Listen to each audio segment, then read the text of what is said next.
Have you ever wondered why people don't really live in their homes anymore?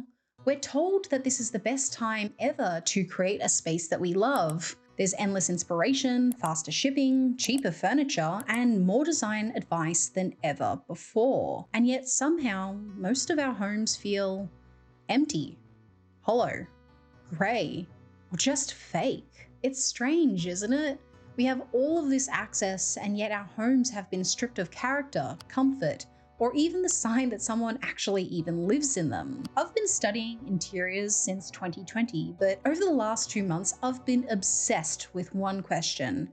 Why don't we actually live in our homes anymore? The answer, I think, comes down to 5 reasons that have slowly changed the way that we design and even exist in our own spaces.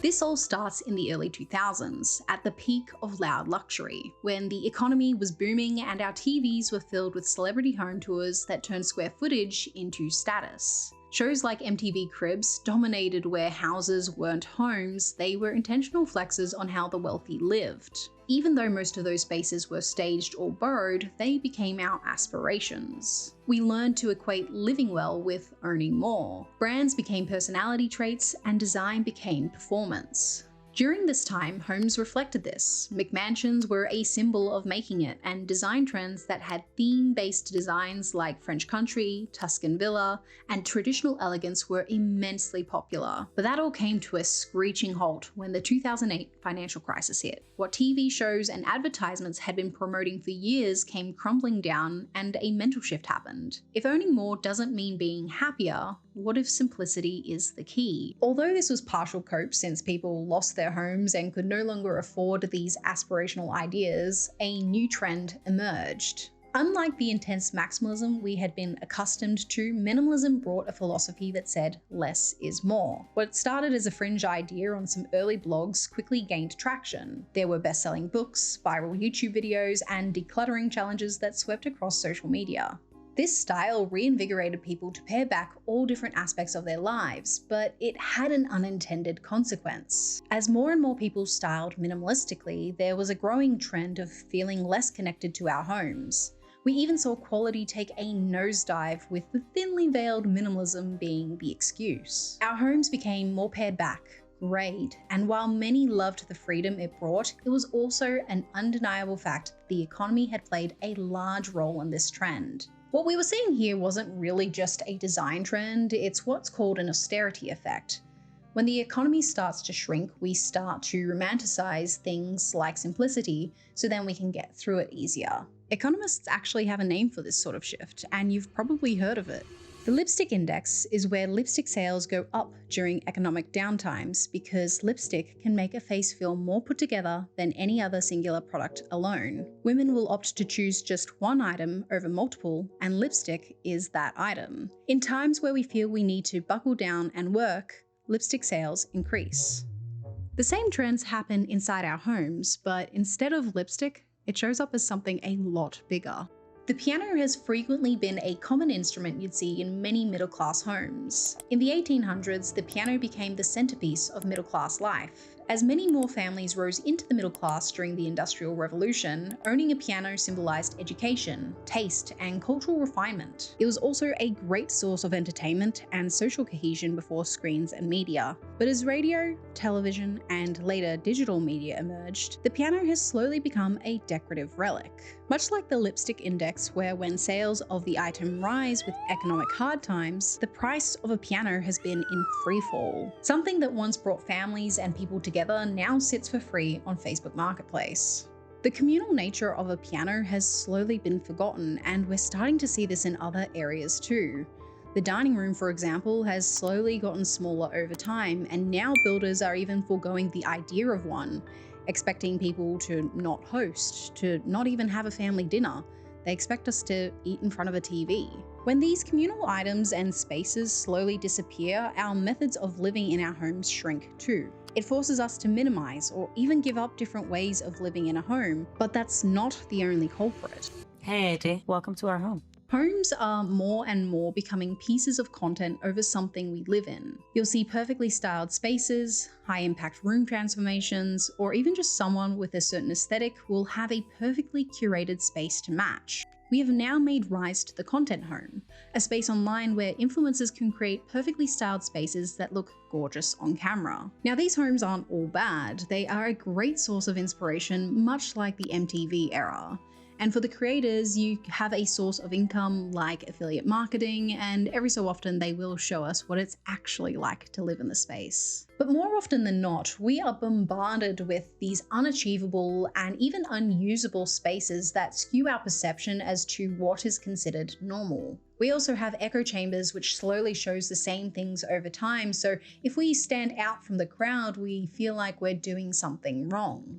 We all know that stuff online is rarely real, but it doesn't stop us from wanting the next Target drop or influencer-sponsored rug. This overabundance of inspiration can lead us down one of two spirals. The first is the trend chaser, the person that is constantly waiting on the next biggest drop from those big box stores, or has to have at least one thing they saw from TikTok. They never really feel like their home feels like them because they are so preoccupied with chasing what is new and what is next. So they may have a beautiful home, but it doesn't reflect who they are. The second is the procrastinator. They'll see things online that they absolutely love, but they'll never follow through with it. They'll think, what is the point in getting this? It'll just come out of fashion anyway, or maybe it is too expensive. So oftentimes we'll see them with a lot of secondhand furniture or pieces that they don't genuinely love, but don't hate it enough to get rid of it. And once they do need to get rid of something and replace it, oftentimes they'll end up going with something that is either cheap or easy to get, so they constantly feel as if the home isn't theirs. Both of these spirals are due to house dysmorphia. This idea that no matter what you do to your home, it will never be good enough or reflect who you truly are. This evolves into house shame, so you don't invite people over, you stop taking pride in it, and that only deepens the feeling of disconnect. And when you no longer feel at home in your own space, you spend less time there and find comfort in other things. There was a time when daily life naturally revolved around the home itself. In the 1900s, women were more likely to be at home than working a job, and even with those who did have a job, it was more likely for her still to be tied to the home to some capacity. Today, everyone works, and once the day is done, screens take up a solid portion of our nightly routines. So even if you don't have an all too comfortable home, no problem, your phone can give you some quick dopamine to forget how much you hate your grey vinyl floors. We are more than ever disconnected from our homes, a space where traditionally people would spend a lot of their time with their family or working within close proximity to it has been replaced with commuting, long days at the office, and social media escapism. A space where we once came together, often with many generations, to socialize and connect has now become a place to recharge our batteries through doom scrolling. What's the point in creating or living in a beautiful home when everything else eats at our attention? Homes are hardly a priority anymore. But if we want to change that, strangely, some of the best examples of what it means to live in a home doesn't come from real life at all. On a random day, in a random store, while window shopping, I found this book. It is all about sitcom homes and how they style them to reflect the characters. And honestly, it's not a bad book. It breaks them down pretty nicely, and I think we can learn a bit from this. Unlike Pinterest or design shows, the main goal of a sitcom set isn't perfection, but to enhance the character's personality. Looking at their home alone should give you a sense of who that person is. Are they orderly, creative, chaotic, or relaxed? What are their hobbies or passions? It should add extra depth and insight to who the character is. Great, Caesar's ghost, look at this place. Take, for example, Monica's apartment in Friends. Monica's apartment is where the entire gang hangs out on a daily basis. Monica is the hostess, and so the friends are always here having dinner, celebrating holidays, and throwing parties.